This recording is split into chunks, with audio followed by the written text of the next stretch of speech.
You are now listening to ForAllNerds Show, a podcast about geek and pop culture from the perspective of people of color. ForAllNerds is hosted by DJ Ben Amin and Tatiana Keene-Jones. ForAllNerds Show is a member of the Loudspeakers Network, where we always say rest in peace to our founder, Combat Jack. ForAllNerds Show is powered by our listeners. Everything we do, from our podcasts, live events, our website, are all independently funded. Please continue to support us through our Patreon page at patreon.com/ForAllNerds. Welcome to the Fan Bros, the show where the bros are fans. Doodle.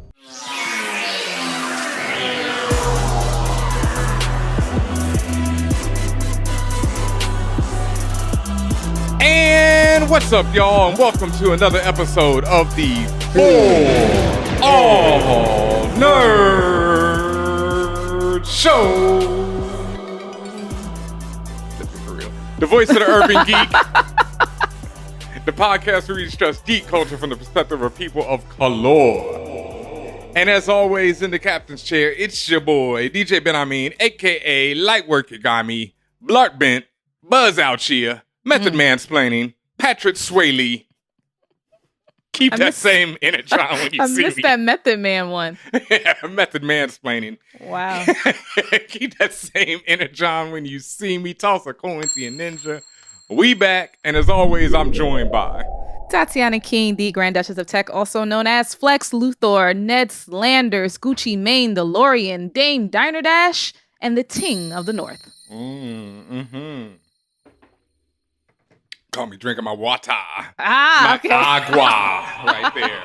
Y'all would have seen that if you are watching right now on twitch.tv/ForAllNerds, where we broadcast every Thursday, 1 p.m. Eastern time for the ForAllNerds Show. And you can also catch us Monday at 1 p.m. Eastern time for Views from the 616. The superior MCU review podcast than pretty much every podcast out there. I mean, power and big ups to all of our people of color who are out there doing the damn thing. Yeah.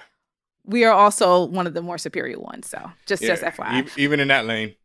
And also adding to Ben Amin's schedule that he just shared, we also now have the great Uncolored P, or Uncolored Page, as you may know him. He is our gaming editor. He is now going to be streaming gaming live every Wednesday at 7 p.m. Eastern time.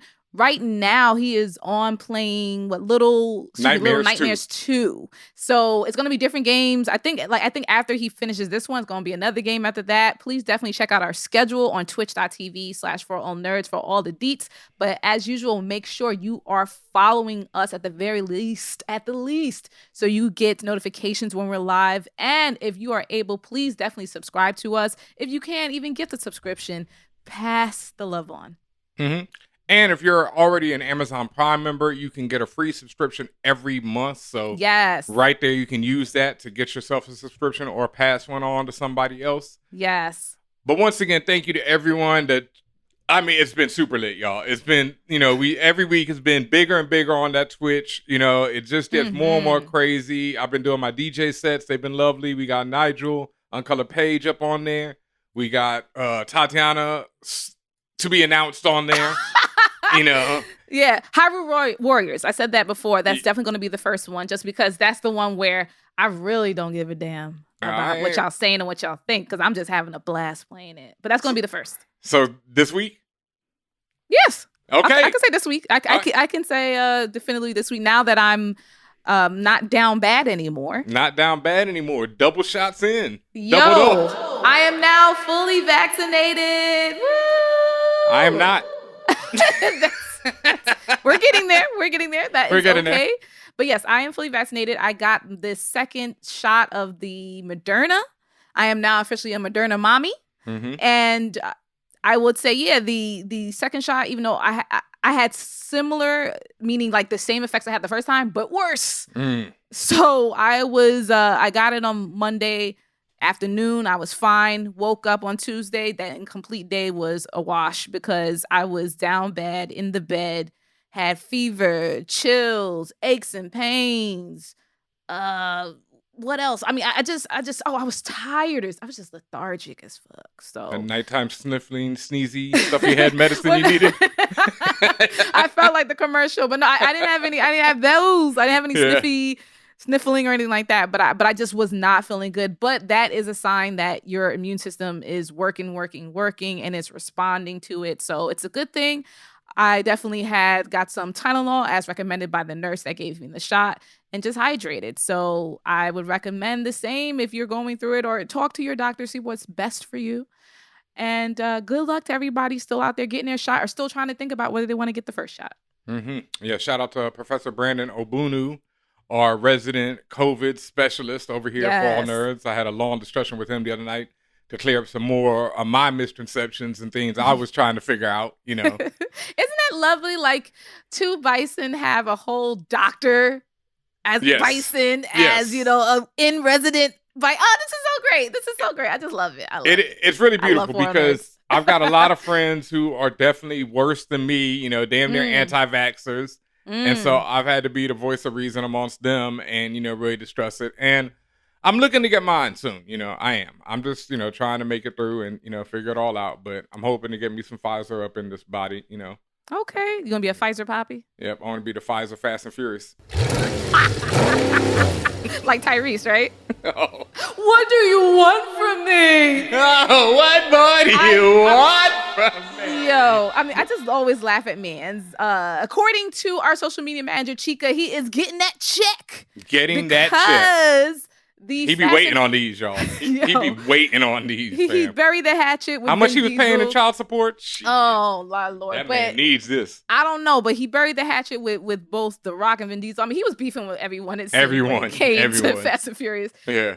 But him and the entirety of the entire line of Fast and Furious family, down to Bow Wow, Ludacris, that other white boy who looks like Walker but ain't, because obviously my man passed away. But yeah, I don't know. I mean, you even see Walker in a video. You even get Walker in video. You even get Walker. But the cold thing about it, we're talking about the Fast and Furious 9 trailer. The cold thing about it is Han is back. Han back, eating good, looking a little chunky. Looking like he's been eating. He's been packing down. Now, that's a big deal because technically the man's is dead. So how did he get back? I forgot how they explained how he get back. It was some alternate universe. No, they haven't explained yet. Han shows up at the end of 8. And so that's how you knew he was alive. But they have not explained how, because Han was killed by Shaw. He was killed unceremoniously. Yeah. And for what has been like 8 years or something like that. Like longer, dog. He got killed like, man, it's been a long. Has it been 10 plus years? I mean, how long has this series been going on? Drift. True. Yo, Fast and Furious been out since I was in high school? Wait a minute. I don't even want to know. Yo, Drift. Because I feel mad It's been out since I was in high school. Tokyo Drift came out in 2006, bro. Yeah, that's the second one. So we talking like 2004 for the first one, probably? I mean, that's the one with Han. Yeah. And his actor's name is Sung Kang. So I've never seen Tokyo Drift. That's the one I've never seen. That's not true that I haven't seen it. I haven't seen the whole thing. I've seen enough where I knew Bow Wow was annoying. But I knew Bow Wow was in it, but I've never seen it. But it's still that remember the Tokyo Drift song? That's where that came from. That doom doom doom doom doom. That really fire Miss song. Me. Oh, listen to that song. It's really cool. Okay. But anyway, so Han is back and so since that time of his unceremonious death, people have always been like justice for Han, because it's like, why does everybody else get to keep coming back and he don't? And why did he die out of everybody? And he was also a fan favorite. So like you said, I guess, okay, they didn't explain yet. Maybe now they explain how or why he came back. I mean, honestly, does Fast and Furious need to explain anything at this point? I mean, none of it made sense. Like someone pointed out on Twitter, your man Vin Diesel probably dies like 6, 7, 8, 9 times in this trailer alone. And what sense does that make to have, at least in this new one, you have John Cena as Vin's brother, as Dom's brother. So I'm just like, you can't explain that one. Different mothers? Different dad? No, I mean, they can't be adopted. You know, one of them. So why is everything else more believable than Cena being his brother? Because they look nothing alike. But them going into like the outer rims of space, sure. With Ludacris duct taping the suit onto his body, sure. That will fly. Cars flying to the underbelly of planes, getting picked up. Giant magnets pulling tanks. Sure. That shit was ill. That was ill. And to be quite frank, I don't trust anyone who doesn't like the Fast and Furious franchise. Facts. I can't trust you because my thing is if you don't like it, that's because you don't understand whimsy and you don't understand imagination and bullshit and just sitting there and just having. Sometimes it's not about stuff making sense or being a monument to the craft of film. Sometimes it's just about bullshit and about having fun. Yeah, it's so funny. I was talking to my next door neighbor the other day, and he was talking about how he can't get into Falcon and the Winter Soldier, right? Right. And he's like, yo, this man was dealing with alien invasions, and now he having trouble with regular dudes. Real life is just too much. I was like, damn, I can't really argue that. And I was like, what about, we were talking about Fast and Furious. He's like, I can't stand that either. Like, Ludacris started off, and I will say this too, Ludacris, when they first introduced him, is running boat races in Miami. And it's supposedly the man in Miami I think he's in Miami. He's running boat races somewhere. And he's the man wherever he is. And then out of nowhere, Ludacris becomes this master hacker. There is like there's no build up, no lead up. I think he cracks the safe. Like first he starts cracking safes and you're like, okay, maybe. And then suddenly he's like hacking into government systems. Why not? Yo, he been training, getting that XP. He's also, I think he's supposed to be Ethiopian because his name is Tej. And so, big up to that. I like that. I mean, but yeah, like you said. He's supposed to be Ethiopian? I think so. I know. I never knew that. Tej is an Ethiopian word. Is that honey wine? There's a wine called Tej, honey wine. Really? Yes. It will have you rocked. Oh, yeah, I see it now. Ooh, Lord. Is that in that pretty like blue bottle? Oh, Lord have mercy. That shit will have you on your ears. Oh, it's usually in like this little clear kind of nice... clear. It looks like orange juice. And it is. It's mad sweet? It's pretty sweet. And that's what the thing is. You won't know. Like the first time I had it, we went to a Tej bar in Ethiopia and we're sitting down and we downed like a bottle of that shit.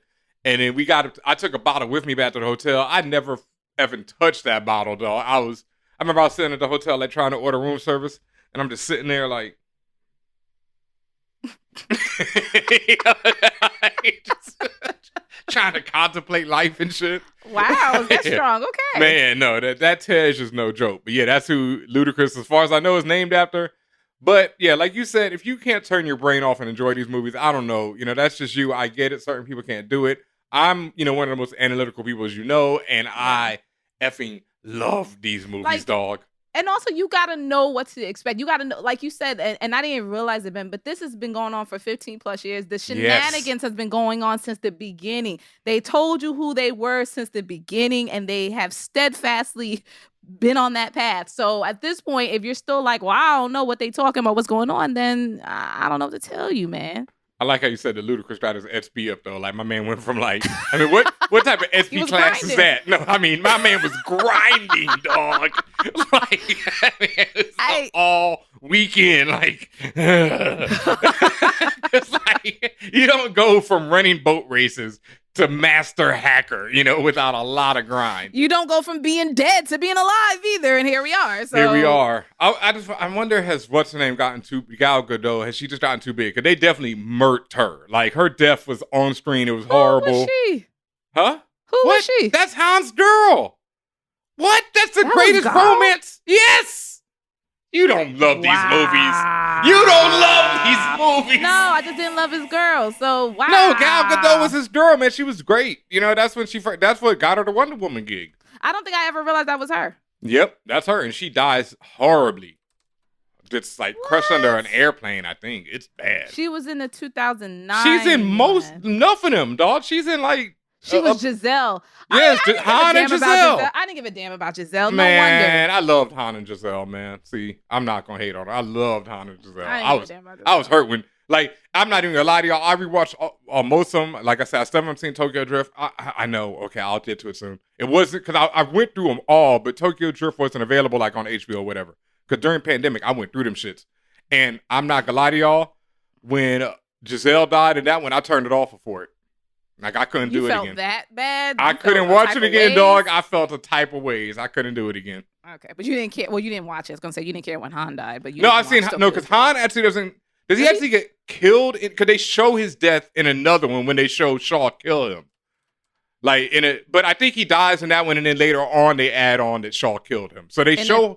In the third Fast and Furious movie, Tokyo Drift, Han dies near the end of the movie. Yes, but then later on in another one, they show Shaw kill him because wasn't established till way he comes later. Back and gets killed. Oh yeah, that's what I remember, and that's why I said timeline earlier. Yeah, They Tokyo tried Drift to is out of time. Yeah, they try to say it was a different timeline. no, it's that why, Tokyo Drift takes place later than the other ones. Is what they try and say. Whatever, but that still didn't make sense because then why bring him back? Why bring back Sang just to kill him? No, he's dead. All right, see, this is the timeline. They making Terminator bullshit now. No, Go it's ahead. not. No, it's not even that complex. It goes like this: 1, 2, 4, 5, 6, 7, 2, 8, 9. It just You just said 2 twice. No, 1. No, okay, 3. Sorry, 3 is Tokyo Drift, right? 1, 2, 4, 5, 6, 7. Then Tokyo Drift. Tokyo Drift 8, 9. That's bullshit. I'm done. They had to make it where Han dies, and they had to make it while Han was still alive. You could have said that shit never happened. They could have done that. Leave it there. But that was brilliant. I don't care. I thought it was brilliant because it's like Han's like, I'm going to Tokyo, and everyone's like, no, don't go to Tokyo, Han. I'm supposed to believe a We movie all from know what happens in 2006 Tokyo. I'm supposed to believe a movie from 2006 happens after all that other shit. Niggas is using flip phones and shit. It's hilarious. So like after all that happens, then he ends up in Tokyo with flip phones, Nokias. It's like Tokyo was going through, their flashback phase. You know how Tokyo culture be. They was all Nokias They that would have year. been better just saying that shit never happened. Okay. Hey, just but say, I love it. Say that was just a side story. I thought it was genius. Yeah, because especially when the whole as you're watching it and he's like, "Let's go to Tokyo," you're like, "Don't go, don't go to Tokyo, don't go. Nothing good happens in Tokyo. Don't go solo." What else is coming out? Oh, another trailer came out this week. Mm-hmm. Zack Snyder's Army of the Dead. What do you think about this, Ben? What do I think about Zack Snyder is the question here. Yeah, it's there. You thought it's okay. It's on Netflix. You know what I mean? So I'm gonna watch it.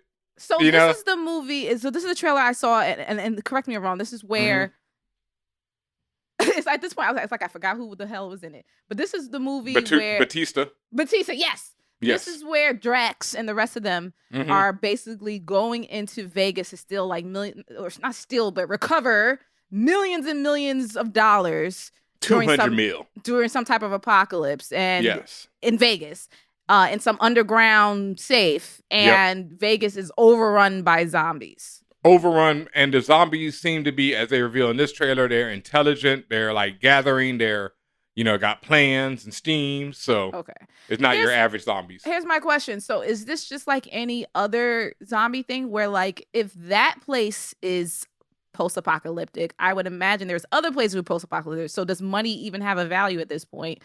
Why are we trying to steal money? When no money not have a value, cash rules everything around me, Walking dog. Dead, do you see cash money anywhere? Facts. Well, in 28 days, do you see cash money anywhere? Well, this doesn't seem to be that type of situation because they get 20 days later. No, it is 28. Yeah, I thought. Anyway. Oh, whatever. Yeah, whatever. 28 days later. It's 28 and it's 28 weeks later. So yeah, it's 28. Thank you. They sneak into Vegas because Vegas is protected by the military. So it seems like they've contained the zombies in Vegas. At least, maybe like certain cities have zombies in them. So the rest. So that's what I'm saying. So you're trying to tell me certain cities don't fall or society's not collapsing? It would take a lot more than that for the money to stop rolling in America, as we have seen. You know what I mean? We've got cities of zombies right now, and I'm still ordering from Amazon today. This is true. This is true. That said, am I gonna watch this? Yes. I know, Ben. You will. Zombies aren't my biggest thing. Mine that whole thing about getting the money just bothered me. I'm like, who gives like? I just like the money. Y'all could have said anything else in the world. The money. At one point, Batista is running along some like craps tables in the casino, like he's running on top of them while shooting. And seeing that big man running across some tables, I was like, "Whoa, that's impressive!" He was in WWE. He got to be impressive. He got the moves. Yeah, so I was like, okay, but I don't like Snyder. I think he's a lot of like hype and not really much behind it. So I'll probably give it like my first 10 minutes, and if it's any good, I'll keep going. If not, I'll just cut it. Well, it drops on Netflix on May 21st. It's going to have a limited theatrical release on May 14th. Won't be there. I ain't gonna be there. Yeah, in the words of Magic Johnson, vaccinated, I will be there on Netflix, potentially. And Fast and Furious 9 drops in cinemas July 8th. I'm not sure how that's gonna work, but that's a little later on. I'm not gonna be there for that either. Yeah, I don't give a damn. I just don't see myself going back to the movies until maybe Black Widow. Maybe. I know that if the movie or the theaters are still doing it, what I would do is I'll do that where you pay like $100 and rent out a whole theater and like bring like a couple of friends or family members. I'll definitely do that. Wait, Black Widow coming to Disney Plus, so I ain't going to the theater for that. Nope. I wasn't. So. Nope, that's a done deal. Yeah. Yeah, so it's maybe Eternals. That's November. I could see that. Yeah. Yeah, I could see that. And finally, we got a little teaser from the Game of Thrones account on Twitter. They've been kind of dormant, kind of not. And as you know, there's a million spin-offs and all sorts of things in development. There's at least one that got canceled, but there is one that's still going forward. House of Dragon, I believe it's called. Something like that, yeah. It details the Targaryens and when they're like in full power with mad dragons and shit. Yeah, House of the Dragon. Yep. So the tweet went, "Winter is coming." And the reason why that matters is because we are actually nearing the anniversary of the first episode of Game of Thrones, which debuted on April 17th, 2011. 2011. So wait, Game of Thrones was already going by the time we started For All Nerds? But when did we start? Yes, by the time we started, yes. Yeah, because we ain't done 10 years yet. We getting there. Hell no. No, but damn. I remember we started when Walking Dead first started. I remember that because we were talking Walking Dead. But I did not realize that Game of Thrones had already been on and popping. It's going to be 10 years old. We were definitely covering it, me and Chico Leo. Shout out to my brother Chico Leo back when we were doing special deliveries every Sunday. Mm-hmm. We were definitely covering Game of Thrones. And then, of course, shout outs to Castle Black.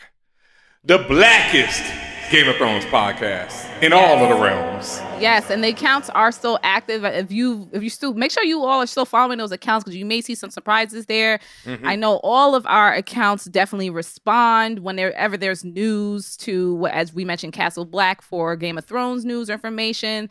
The Lovecraft Safe Negro podcast account, the Lovecraft Country account, still active. I know Misha Green is still dropping lots of her scripts from each episode. So I know those get posted all the time. And as Ben said, make sure you're following Views from the 616. From the 616. If you are interested in some of the MCU stuff, like a little show called The Falcon and the Winter Soldier, which again, we thank everyone for pouring all of your support. It has been fire lately. I think we had a record number of people in the chat last time. So it just keeps going up and up. Make sure y'all are following. Make sure y'all are supporting any way you can. We definitely appreciate it. Yep, word up. And with that, we're going to take a quick break, and we'll be right back with more from the For All Nerds show. Hi, I'm Professor Brandon Obunu, a scientist who studies genetics and epidemics, and when I'm not doing long division, I'm listening to For All Nerds. Hey yo, this is Danny Lore, and this is Vida Ayala, and we are Twin Speaks. And when we are not writing Ironheart or James Bond, we are listening to For All Nerds. Hi, my name's Genevieve King, and I play Jackie Veda on Netflix's Lock and Key. When I'm not cooking up new recipes in my kitchen, then I'm listening to For All Nerds. Hey everybody, this is Peter Ramsey. I am the director of Rise of the Guardians and one of the directors of Spider-Man Into the Spider-Verse. And I like to listen to For All Nerds with Tatiana and the great Benjamin. Hey, this is Hiro Kanagawa, actor and playwright. And you are listening to For All Nerds all the way. Hi, this is Lexi Alexander, and I'm a filmmaker and a writer. And when I'm not playing with my vintage toys and feeding myself and my dog, then I'm listening to For All Nerds. Hey, what's up? This is Ato Asado, and when I'm not on television and movie sets, I am listening to For All Nerds.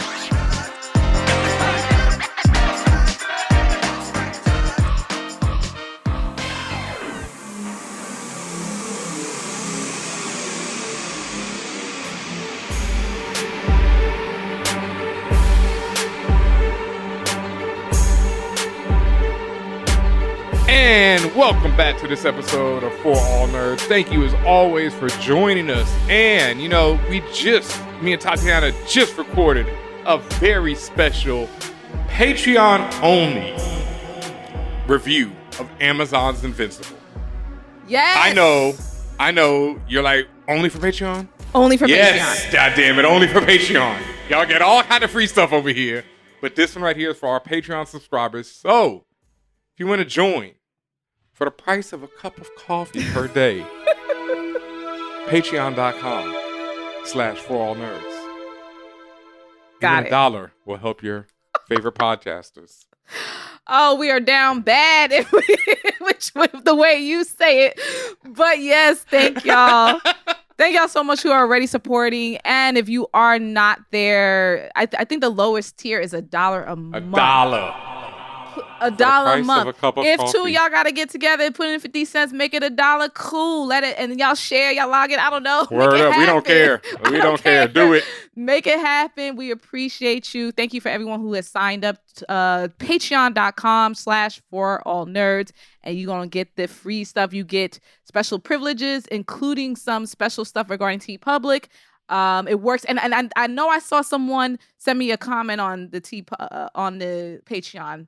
Because they had saw their special code after the fact. It works. Oh, yeah, I saw that. It works on full price items. I'll send you a response later, but just FYI, the code works on full price items, so you didn't miss anything. But anyway, you get special privileges like that, and you get to hear our Invincible review.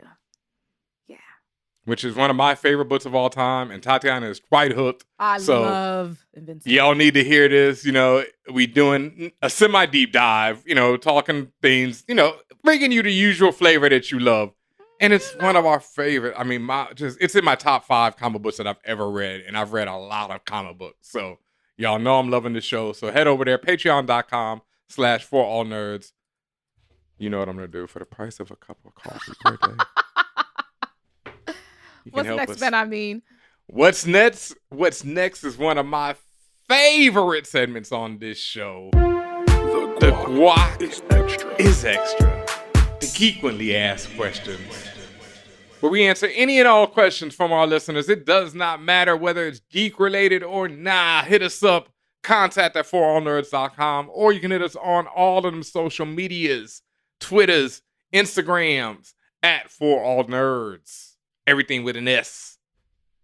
And what do we have up first tonight? The first question comes from P. Flacco. They write, would you rather never have to pay for airline tickets ever again, regardless of destination and no price cap, or never have to pay for a hotel/Airbnb rental, no limit to the length of reservations? Airline tickets. I say the same. Reason why is because you can get lots of deals for hotels and Airbnbs, and you can't get no deals for them tickets. You can't, if I'm trying to fly from here to Bali, that might be an expensive ticket, and I'm trying to fly first class. I'm trying to fly business class. If you're talking about regardless of destination, no price cap, I'm flying business class. Oh yeah, definitely every time. I'm flying first class. I'm flying Emirate Air, and I'm getting the diamond class, whatever the top platinum diamond you could get. I'm doing it. And I don't even care if I was going from New York to DC. I would still be in the top diamond class for 35 minutes. So, word. Or even I assume by airline tickets you're also including PJs, private jets. So, I mean, I don't need a private jet. Goddamn, I would like a private jet. I mean, why not? But no, it's definitely not. It's definitely not hotel Airbnb because I've been flying a companion pass. Well, I've had a companion pass in the past, and so I'm already used to, and even then, you're still paying a lot. You know what I mean? That shit still hits you. Yeah. And I never want to stay anywhere that long where I need, 3 weeks of Airbnb. I'm good after 5 days. I'm like, let me come home. Yeah. So we both, Benjamin said it very strong first, and I am right behind him. Airline tickets, I do not want to pay for ever again. Yeah, because I love a companion pass, and I don't want to pay for that shit ever again. But I will. It's worth it. Yeah, even during the pandemic. All right. What's next? Next comes from Bucky Barnes, Mechanical Arm. The S is the Sigma sign. I don't know if this person is a Sigma, but you better hope they are. Yeah, don't be using they symbols without their Dog, permission. I was at a bachelor party with some of my Howard chats. This is like 2 years ago when we actually still went to parties and shit. Yeah. And they're all Qs. You know what I mean? And it was like 25 of us. And out of the 25, maybe 4 of us weren't Qs. So we're all taking this group pic in front of the hotel, and they all throw up the hooks. the horns, the hooks. I'm not saying I don't even know what it's called exactly. And one of them was like, "Don't be letting me see y'all throw this up." And I was like, "Negro, you think I would have got my ass beat?" You went beat? to Howard. You're not dumb. Like, come on, you know better. But yeah. So I'm sure this person is a Sigma. What's their question? So yeah, Bucky Barnes Mechanical Arm, also _Rob J. Mm-hmm. They write, "What anime, if any, have you been watching lately?" The last thing that I watched, and I know I'm not a big anime watcher, was I watched the first few episodes, and I want to get back to it. I just don't know why I haven't. Of Beastars. What? Finish that. I know. I love it. It's so weird, but finish that. I love that shit. That bitch said, when in the first episode, that bitch was like, "Oh, one of the drama students got killed. They're always doing it." I was like, yeah. Oh, wait, what episode are you on? Are you on like 2 or something? I'm on like 3, maybe. I don't know. I'm early. You got a ways to go. I've been finished it. I'm excited for season 2. Again, this series is weird as fuck. Yeah. It makes you feel type of ways about yourself, but it's totally worth watching. Yeah. I like Beastars a lot. Good that story. Shit was dope. Yeah. I just finished season 2 of Fire Force. Okay. I think I said this. Yes, I did. I said this on Twitter. Here's my problem. Or I said it on IG. Here's my problem with Fire Force. It's really compelling just plot. And I like most of the characters. Too much fan service. It throws, and I'll explain what fan service is in a minute. It throws off the story a lot. And it's just, I understand, and traditionally in anime, it's just a trope that's used, but it's just gratuitous at this point, and it's unnecessary. And it actually pisses me off. There's at least half an episode where it's just straight up fan service, and I wasn't happy. That said, fan service is a trope in anime when, particularly the female characters, they are just randomly like groped, molested, their clothes fall off for no fucking reason at all. Boobs are bouncing everywhere, shit like that. And it's supposed to be done for comedy effect and comedic relief. And very, very, very rarely, i.e. never, does it really turn out that way. Now, I know there's going to be some people out there that really love fan service. I have no problem with it. I do. It's unnecessary. And when it's used sparingly, I'm like, all right, whatever. I'm used to it. But it's just overdone. So it does take me out the story sometimes. But when that's not present, I'm generally really happy with Fire Force. So definitely check that out. It is on, I watch it on Hulu, but I'm sure you can get it anywhere that they show anime. All right. That's all I've been watching, but I did watch, shout out to my brother Mellow Marketer, who put me onto this YouTube channel, Super Eye Patch Wolf. And Super Eye Patch Wolf does these hour-long breakdowns of various shows. And the first one that I watched was he actually put me on to this one about non-battle anime. And it's about like the ones where they're like wine tasting and stuff, but they're having these mental battles. Yeah, but the ones where they're having like battles, but there aren't fights. Oh, so you need to watch damn, what am I thinking of? The cooking one. Oh no, I'm good. No, I'm good. I watched this breakdown. It was more for story reasons. I don't need to watch. Okay. I'm good. But yeah. Yeah. Food Wars is what I was thinking. Food Wars. I'm good. I don't need to watch no cooking shit. No. I'm sure it is great, but I can barely sit through anime that has actual battles in it. But then because of that, I went on and watched his one on One Piece, where he broke down One Piece. Broke it down to the very last compound. I've never seen anything of One Piece, but now I know what it's all about. I know what the story's about. I can identify stuff. I know that One Piece is filled with fan service, like you described, because the women are all voluptuous and beautiful and all this, and the other characters aren't like that. Yeah. And just being voluptuous and beautiful isn't just it's what really spans her. It's really just throwing into situations where like these women are getting essentially taken advantage of for that. I one wouldn't even call that fan service. The fan service is like when Iron Man shows up in a movie. That's just gross. Well, that's different. But literally, that's like different fan service. Literally, it's different. Yeah. But when it comes to anime, the term fan service means what I define it. Yeah, I believe it. Anime always got some weird shit. Wild. Yeah. So yeah, Super Eye Patch Wolf. I really like his reviews. He's actually got one on Akira that I want to watch soon because Cool. he talked about how it's the greatest thing ever, and I always say that it is. So. Yeah. And then real quick, because I know we never explained what it was. B-Star, I believe they're they're either in high school or in college. College, something somewhere in between that point. It follows a group of these teenagers or early 20 young I can't even say people because they're anthropomorphic animals. So you have wolves and rabbits and kangaroos and basically damn near every animal that you could think of is I don't think there's any aquatic life. Someone described Birds. it to me. Zootopia is the one with the rabbit and it's Zootopia on for crack. Adults. Yeah. It's Zootopia for adults. And it basically is telling a story of carnivores versus herbivores, at least on a very basic level, because I don't want to give too much. Yeah. And then as far as Fire Force, basically it's a story of a world, Earth, where people spontaneously combust into flames. Wow. And there are groups of teams of people called Fire Force units that actually their job is to go and contain these people. What? When they spontaneously combust, they turn into what are called infernals. They're basically monsters that are on fire. And think of, it's just like a fire department would go out and put out fires. Same concept, but these people are putting out people. Okay. Or formerly people, and all of the damage that goes on there. And because it's anime, there's magic and powers and all sorts of shit involved. So it's, again, really cool concept, just in overall, just some of the stuff that annoys me. Have you heard anything about the Pacific Rim anime? I watched it. Good? I'm so fucking mad. It's too fucking short. It gets really good towards at the end. It gets really good, and then it's over. And it's like 5 episodes, some shit, or 6. I'm really pissed because at first I was like, I don't know. Episode 3, it starts picking up, and then when you really start feeling it, it's over. Oh man, well they're coming back for season 2 already, so thank God, because I was about to beat somebody's ass. But it's really good. I'm a big Pacific Rim fan in general. That whole mythos of Pacific Rim, and they keep going deeper into it with this anime. It's called Pacific Rim Enter the Black, I believe. Yep, I'm gonna check that out then ASAP. Yeah, that sounds like a porn.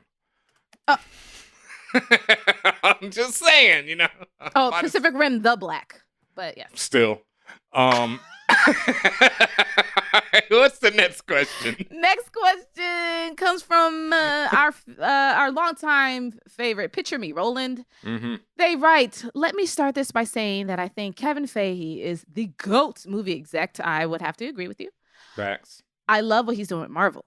My question is, would you like to see the MCU have an ending one day, or do you want it to go on indefinitely?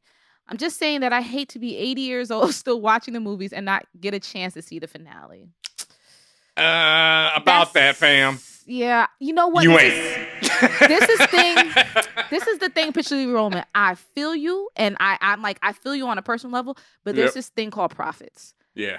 And as long as the society's capitalism, they don't care about your 80 years of still trying to keep up on the Marvel movies. Yeah. I mean, and think about it this way. Say they did stop it. Say 20 years or 30 years from now, they did stop it. They gonna reboot again in 60 years. So there's gonna be stuff that you're gonna miss after you and I are gone. So I wouldn't bet on it. I just remember when I used to be like, I just want to live long enough. And this was sad, but I just wanted to see the end of Lost. I was like, just fucking let me see. Like I was in a depressed state. I just came home from jail. There was a lot going on in my life. So I was like, let me just make it to the end of Lost. Let me make it to the end of Lost. And then I did that. And then it was like, let me make it to see Endgame. And I did that. And so now it's like, all right, whatever happens, happens. You know what I mean? Because it's like, I've seen that chapter that I needed to see. I saw Endgame, so I was like, yeah, everything else is bonus now. Like I saw shit I never thought I'd see on screen. I saw Thanos snap. I saw what happened after. And those are 2 of my favorite movies of all time now. I'd love to see them do Secret Wars, but I don't think they'll be able to match, just because it was that buildup, it was that first 10 years. The stuff we'd never seen done. So I've seen it. I'm happy. Like, Marvel has changed my life for the better. It's just been like, it's been so dope to see everything they've done. It's inspired me in so many ways, but I'm good. Like I've seen as much of it as I really need to see. You know, there was a trailer for not a trailer, but there was a workout video of Oscar Isaac as Moon Knight. Yeah. That shit looks mad violent, fam. Like he was like stabbing people in the head and breaking necks. Like it's a little, Moonlight, it's above, it's a kind of John Wick status. Yeah, so. Moonlight looked like it was going on. I'm like, well, I need to stay around to see this. That's what I want to see it. So, and like, well, now that's something to look forward to. But yeah, I'm not worried about. I will say this though. We talked about this on Views from the 616. I do feel like this is becoming a problem for Marvel because it's what happened with WandaVision, where it's like, well, there'll be more. But you didn't tell a complete story, you know? But you didn't do anything. My job here is done, you know? Like, that's how I felt when I was watching that. And I'm worried about Winter Soldier. I think they're going to do near the same thing, where it should be like, don't worry, you'll see more next year. And it's like, no, fam. But y'all like, didn't do anything, right? Yeah, but y'all didn't do anything. No, but they've done stuff already, you know? And they did stuff on WandaVision, but it was more to how it was ambiguous. Like, you know, you still love Wanda? No, I don't. She's a terrorist, you know? I hear you. Yeah. So I mean, to answer your question, you know, do I want it to go to Netflix? I don't think it matters what we want. It's irrelevant. They gonna do what they want to do. Disney, Kevin. That shit ain't got nothing to do with us. Right. But if I had the power, yeah, I want it to go on because I want my children, their children's children, to be able to continue to enjoy. And again, having faith, he's not gonna live forever either. So yeah, this streak ain't gonna keep up either. He gonna make a miss, you know, like something. I mean, they already made a miss. They've had Dark World, but yeah, but they've recovered. They recovered graciously. So. Yeah, so we'll be good. All right, next question comes from Dershoner the Ninja. They writes, as a Black comic reader, who was the first comic book character that you could relate to? We've said this, we've answered this before, but this is always a great question. But I'm gonna disappoint people because it wasn't anybody Black. Like, yeah, I didn't. I mean, what's the first Black comic book? Probably Static. Who was the first in general? Cyclops. Okay. Yeah. Mine's was Max from Batman Beyond. Max Gibson. And if you watch I forgot what the afternoon cartoon block was on the WB. Yeah. But I would watch that after school, and so that animated one, Max Gibson. I don't know if she's the same in the books, but she's a Black teenager. Oh, okay. She has pink hair. She's really cute. Technically, that was to be the first Black character just in comics. Period. If you're talking about a Black powered hero, or whatever, Storm for sure. Yeah. I like when I was reading X-Men, I love Storm, but I didn't relate to her. And I didn't relate to her. I had a crush more on Jean Grey because I love Cyclops and I love their relationship. And so that was more my thing. Storm, I was never like Mohawk Storm, you know, I had all right. See, and I didn't know about Mohawk Storm until way later. Yeah. Like I was but even Mohawk Storm, I didn't have a crush on her, just like, oh, that's a bad woman. Like you know, she a bad bitch. Yeah, I love her, you know, like you just keep doing you badass bitch, you know? Yeah. No, I like, and mine was Fox Kids X-Men Storm. But just as far as the comic book character that I loved, I wouldn't say I would personally relate to any of them, really. It's just what I love. But my first comic book character that I actually really, really loved was Rogue. Oh, God, no. I was like, Rogue was probably my first crush, you know, and I think it was because she was the untouchable woman, and I was like, ooh, you know what I mean? Like, and also that white streak in the hair. Her hair, her whole fit, everything, her fit, the jacket. She just had drip, and the fact that she was so powerful. That's all I kept remembering as a kid. She got drip, and she's so powerful. One of my favorite issues ever is this. I'm not sure the number, but it's a cover. It's a Wolverine. It's Chris Claremont and Paul Neary's the artist. And it's got Wolverine on the cover in the foreground and Rhodes in the background. And they're in Japan fighting ninjas and shit. And the Silver Samurai. Wolverine and Silver Samurai have one of the illest fights in comics ever. It's legendary. But Rogue's power in this issue is just so there. And that's when I was like, oh my God, I love this woman. Like, this dude tries to stab her with a sai. You know, they're in this bar. And it just bends on her shoulder. And she looks over at him like, Did you touch me? Did you touch me, peasant? Oh, my heart right here. Her, Rogue and Remy LeBeau, Gambit, those were always my number ones. Oh yeah, number one favorites. And then I hated Remy because I was like, I've always loved because he's a smart ass. He's such the mouth. He was trying to get with my girl, you know. So I was like, fuck this dude, you know. Let's get away from Rogue. What that mouth do, Remy? I like Rogue and she dated Longshot in the comics for a second. I really liked that one. That was a great one. Yes. So Yeah. those two, then I grew into loving Storm, and then just as I mentioned before, Max Gibson from Batman Beyond. Yeah, and then Static, not Static Shock, but Static, the comic book. That was the first book where when I was reading it, because it was like, I remember, I was still a virgin then, and he was still a virgin, and he was like trying, he was in high school. No, Virgin. Virgil was a virgin. I know, but I love Virgil. And they had, they had his first issue having sex and all that. And so I was like, it was something, I was like right at that age where he felt like me, where I was like. So that was, you were able to relate. Yeah, that was like the first comic where I was like, oh shit, and he was having issues with his parents, he was a teenager. I was feeling that, I was like, yo, this is me, the girl he had a crush on was like the girl I I related. No, I fucked with the animation. I've never seen the animation. It's crazy. It was so good, especially for the time. It was so good. I mean, that's the only thing that I knew. I never read the book, so the books are. Oh my god, they were like there's this issue, and this is some Black history right here. There was an issue of Static where him and his girlfriend were going to have sex for the first time.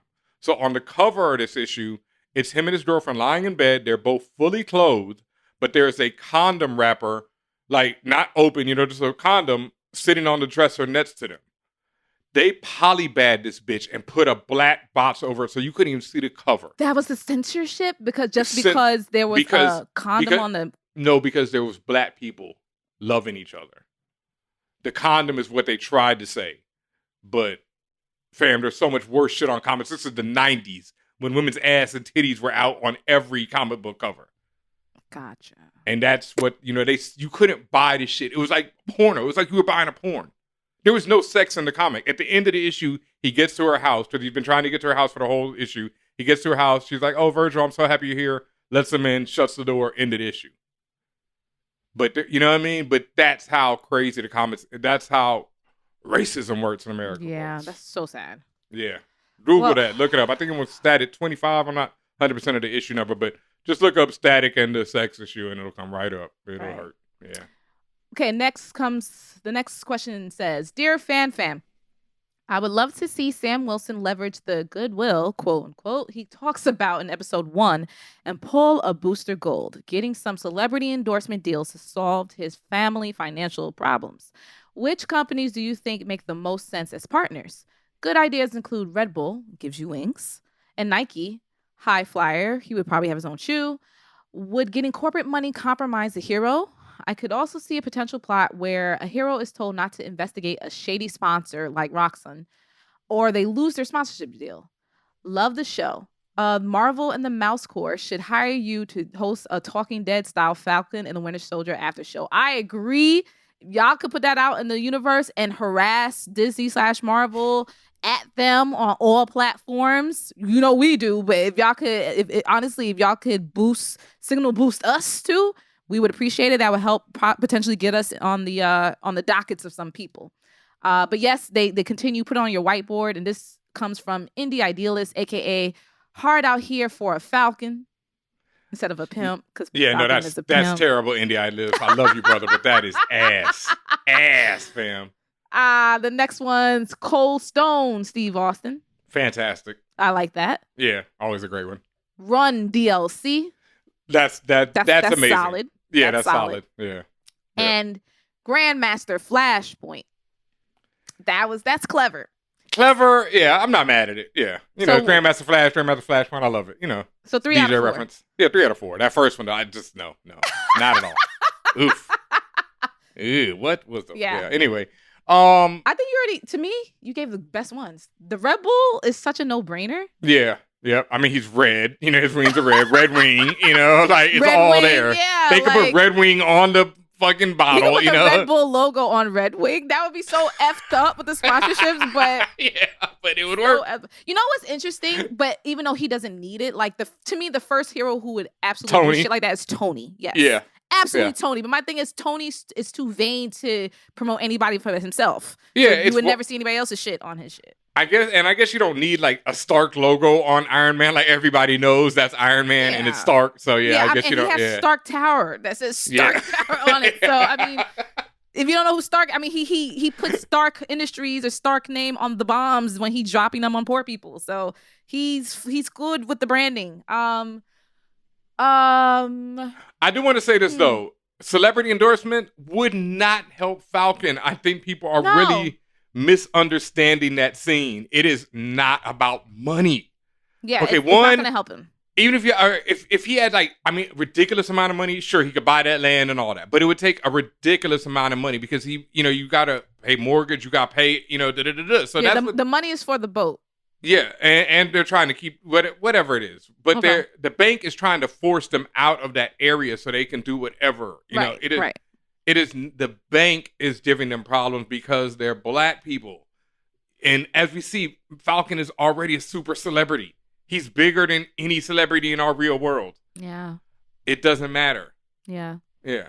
And I think that's something people keep getting misconstrued. And in fact, somebody even said in the statement, in our Twitch stream this week, that Falcon didn't get it because he was blipped, not because he was black. And then they changed it and said, and added, and because he was black. No, he was black first. Let me just say that it damn near infuriated me because especially given everything that we go through in this fucking country, like, we are black first, and that's, I put this tweet out today where I said that you're black driving. You're black sitting at home eating ice cream when the cops come in and shoot you.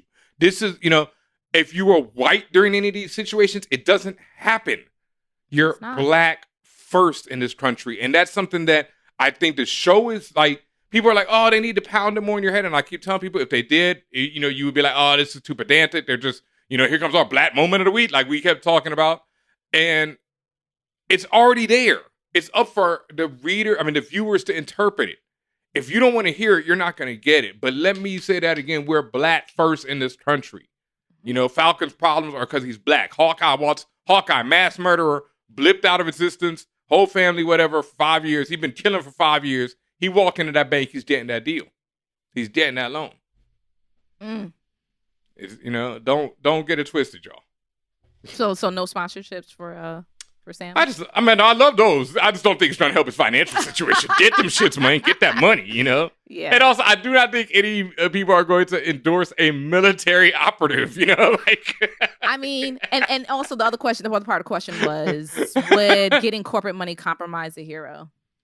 Yes. Booster Gold has already shown this. This is Booster Gold's whole thing, there's issues where Booster Gold won't go and do something because there's no money involved in it.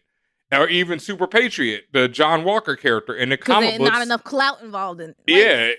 It compromises you. Yes, money corrupts, power corrupts. These are all the same things. So yeah. Right. But great question. And putting Red Bull on Red Wing would be the greatest thing ever. Right. Okay, Here's the last question in the guac section. This comes from Tom, the fanboy. Okay. They write Madripoor, the island nation that we saw in The Falcon and the Winter Soldier, and also it's in the comics, is in the Indonesian peninsula. Where are all the Asians and Pacific Islanders? Hightown and Lowtown got everything but locals. One take on Twitter was that this was a way to minimize the Asian American Islander Pacific violence on screen, but that doesn't explain full erasure. Thoughts or theories? I think you just said it, fam. And I do think it was fucked up. At the same time, I thought it was like, that was just one of the misses that Marvel does every now and then. Not even every now and then. They probably miss a lot more. They hit more than they miss, but that was one of their misses. Like, they could have had some Asians in there. Same time, everyone in that scene in that whole town who wasn't Sam, Bucky, or the doctor, he ended up dead. Caught the bad one. And, it would just be the reverse. It would just be just what you said. Everyone would be like, oh my God, they put all these Asians on screen to kill them. Yeah, I remember your tweet talking about that. It's kind of a damn if you do, damn situation. It's the same thing with Battlestar. People were like, oh, I knew he was going to die from the first episode. So it's like, would it made it better if he was a white dude? Yeah. And this is not an excuse for how they decided to do that. No. This is what I'm about to say is a potential rationalization. They could say that Madripoor, as we know, is a place full of people from all over the world, and was founded by a bunch of criminals and all this other stuff who could have displaced the local people who lived there. It was called gentrification. Even criminals do it. So, yes, there's Asian Pacific iconography and all that other stuff around, but there could be a world of reasons or non-reasons why they did that. Yeah. I don't have a good answer. I really don't. I don't either. I think it was, like I said, I think it was definitely a miss by Marvel. I think they could have wrote that scene better and included somebody who doesn't get killed, if they wanted to put some Asian people in there. But yeah, I got nothing on that one. Sorry. That was, they missed. They do it. Yeah, I have to agree with you, Ben. Yeah. All right. Just like they missed on fucking Wanda not being an evil terrorist, but whatever. Somebody put out, I saw somebody tweet, they were like, if one thing 2021 has shown us is you will forgive a terrorist if they're a cute redhead. Ooh. Shout outs to Carly and Wanda. Ooh. I told you, pretty privileged people like, people have been coming to me hard this week because of what I said on Views from the 616, But what I want to also do is, like, I feel like people, sometimes we have listeners who just want to, like, catch us out there, be like, oh, you was wrong. And I'm like, fam, that's not what I was saying. Yeah. I love Steve Rogers. I think Chris Evans did one of the most fantastic acting jobs ever bringing this character to life.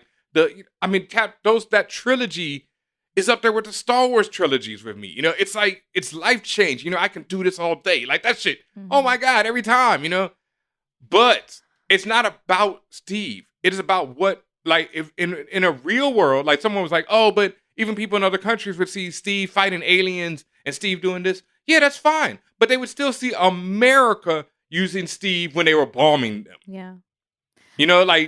Steve would be everywhere and they would still be doing all the grimy things that America does.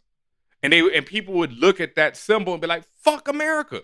Mm. Right? We would, as black people. If there was some dude named Captain fucking America who was out here winning World War II and winning in Vietnam, he was sleeping in Vietnam and all that, but, you'd be like, yo, what? That's in World War II is always portrayed as this good war where it's like good versus evil. And so that's the one Cap was in. And people are like, oh, John Walker threw the shield and, he killed an unarmed man who was surrendering. Dog, you think Cap ain't shoot? And this is war. This is what people do. People might surrender. Like I keep saying, what's worse, the bombs or somebody throwing a shield? Let's be free with y'all. Like, I get it. Y'all love Steve, but just take it easy. The only part I want to add is what you just said about if this is a tiny note. Yep. If you, and this goes to everybody, if you are listening to us just to try to catch us, don't say being wrong. I think you're doing it wrong. Yeah. Now that's not to say that we're above critique. Please critique us. Please. Critique. If we said something wrong, cool. But don't listen to us just to see. Be like, you forgot you're supposed to put a comma where there should have been a period. Like, don't do that, y'all. Like, that's kind of whack. But anyway, and thing is, me and Tatiana are both very thoughtful, very intelligent. We don't just say things to say them. These are things that I've been thinking about for a long time. Yeah. I don't just come on here and be like, oh, Wanda's a terrorist. It's like I sat and thought about it. I don't just, people like, someone the other day was like, in the chat, when I was like, Carly's a monster, and they're like, you're reducing her. I'm like, this is a fucking chat. I'm going to call her a monster in the chat. You know what I'm talking about. But when you listen to the show, I explain very clearly my feelings about Carly and why I feel like she's a monster. Yeah. And I think it's important to note, like, there's a difference between sharing your opinion, because people could just disagree with you, Ben. Oh, like, and that's fine. I've got a ton of them today, and I like them. I asked people, like, yo, why? I retweeted a couple. There were some that I felt like they had a point. But when people are coming to me like, oh, this and that, the sky was red, not blue. Like, I'm like, fam, come on now. Relax. Relax. Oh boy. Anyway, I just want to add that. But anyway. But no, and let me add this too. Oh, go ahead. No, like you said, I love the critique. But just have it.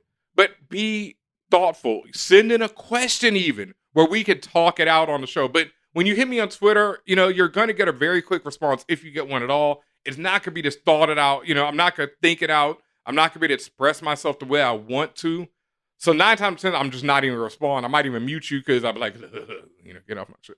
But if you send in a question, whatever, we'll talk it out. We're right here. We are always down to talk. You can hit us anytime. Contact at ForAllNerds.com, on the Twitters, on the Instagram. Send in your questions, and we answer them live on the show. Yes. We won't clown your AKAs that bad. That's Just how a little bit. That's how you get your guacs in, as Ben said, through the emails. You can also, if you are on our Patreon, you get guaranteed questions. Just send them in there. Patreon.com/ForAllNerds. You can also always respond also on our weekly posts on our social medias at ForAllNerds. You'll usually see the guac questions, the guac posts, the frequently asked questions, the guac is extra posts. Put your question there, and we will take a look. Word up. And what we got looks like some special news right here. I ain't seen this segment in forever. Yeah, this is just quick. Don't get for the old heads that are listening. Don't get happy. All right. We can't bring the sound effect. No TED talk. No. Oh, damn it. Just real quick on 420. April 20th, Apple is having an event. As usual, I will be live tweeting it. If you did not know, I'm called the Grand Duchess of Tech for a reason. I cover consumer tech, so I'm going to be covering that event. There's going to be reveals of new iPads, including the iPad Pro, the low-cost iPad, and the iPad Mini. There's going to be potentially a release of some colorful iMacs. It's going to give you a little bit of iMac G3 nostalgia. You remember the iMacs of the 2000s? Because they look all different colors. Yeah. So yeah, everybody wanted one of them shits, but obviously you're not gonna get the bubble machine, but you're gonna get some colors potentially. And I remember going to the Howard bookstore and seeing them for the first time. Oh my god! And I was like, "What? That's so sick!" Yeah. And I'm broke. They were expensive. And there might be some conversation about the new AirPods, but you'll never know until you watch or listen to, or excuse me, just pay attention to my timeline. Follow me at Tatiana King, or follow DJ Ben-Ami at DJ Ben-Amin. 420, boy. 420. Yeah. What an auspicious day. I'm gonna be doing some other things on that day. Red Man versus Method Man that night, y'all. Woo! Oh, it sure is. Sure is. Oh my God. Okay. Yeah, I'm gonna be lit. Rounding this out, Ben, your favorite segment. Speaking of lit, it's time for Comics Icon. Comics Icon, where we talk about all the different comics we are copying, buying, reading. Doesn't matter, new, old, as I will demonstrate this week because I've been reading some old stuff as well as some brand new joints. I actually downloaded this off somewhere. Don't worry about that. You get it how you get it. The Definitive Silver Surfer. It's Marvel Platinum. You can get it on Amazon. The trade paperback is available there. It is, I guess it's Marvel Platinum, The Definitive Silver Surfer is the actual title. Okay. But it's basically a collection of all of Silver Surfer's definitive issues, like his very first appearance in Fantastic Four by Stan Lee and Jack Kirby, up to this graphic novel, a classic Silver Surfer graphic novel called Parable that was done by Stan Lee and the great French artist Mobius. And this is the first time, or at least in a long time, that I've read books that were actually written by Stan Lee and drawn by Jack Kirby. And it's so interesting to see, like, Stan was a great writer, y'all. Like, his wordplay, the way he had these characters thinking and acting, like the whole, Silver Surfer and his, like, noble poet self is on full display from the very beginning. It was just dope, yo. Like, I'm a huge Silver Surfer. I don't know if you can actually see them on camera, but up here up top, I've got like 20, 30 different Silver Surfers and Galactus figurines up there because that's just one of my favorite characters. Like, Galactus, just what he represents, everything, what it represents, however you want to say it. It's just so ill to me. So that's something I've been reading. I've also been reading this week, came out the new Children of the Atom book by Vita Ayala, friend of the show. What up, Vita? Yes. Children of the Atom is part of the whole Dawn of X. What is that? I'm not sure. I guess this is like Afternoon of X now because we're past the dawn. But, continuing everything that's going on with X-Men and Children of the Atom. I have not read the second issue yet, but the first issue is about this group of teenagers who everyone thinks they're mutants, but for some reason they cannot go into the portals to get to Krakoa. So there's something else going on. There's a big mystery. I'm not sure what it is. Certain people think that they're mutants who are they're people who are imitating mutants because all of them look or like have costumes similar to one of the X-Men. Like there's a guy called Daycrawler instead of Nightcrawler.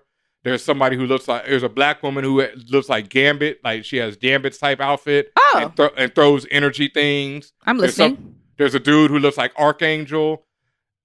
But like at the end of the first issue, because some of the X-Men show up and like, yo, why don't y'all just come to Krakoa? What are you doing out here? And they're like, oh, we, trying to handle stuff with our parents and all this, but we'll come. And then they all try and walk through the portal at the end of the first issue and cannot go. So why, it's part of the big mystery. It's Children of Adam, Vita Ayala. Issue 2 is out right now. I'm loving it so far. And I also want to shout out this really ill book that I've been reading, Carmen. It's from Image Comics. The second issue just dropped today. It's by Gilliam March. I'm not sure. They are the writer and artist. The art is beautiful. And it's a very ill story that seems to be about a guardian angel. And her name is Carmen. And what they're doing on Earth. The art is just insane. That's what got me into it first, was the art. But then the issue, when I finished, it's like, it's dark and weird, where I was like, ooh, this feels like this don't get, like, when you start a division, and you're like, ooh, this don't get worse. That's how this felt. Like, it's like, oh, do I need to read this? This feels like this don't go somewhere dark, but it got me hooked. I got the second issue today, so I can't wait to read that. Carmen from Image Comics by Gilliam March. Make sure you check that out.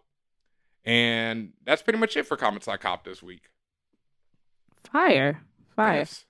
All right, so that is all that we have this week for All Nerds, our main show. Thank you once again to everyone who has been so supportive of us when it comes to your comments, to leaving reviews, your ratings, to hitting us up financially, whether you're on the Patreon or our TeePublic, tpublic.com/stores/ForAllNerds. Get that amazing views from the 616 logo.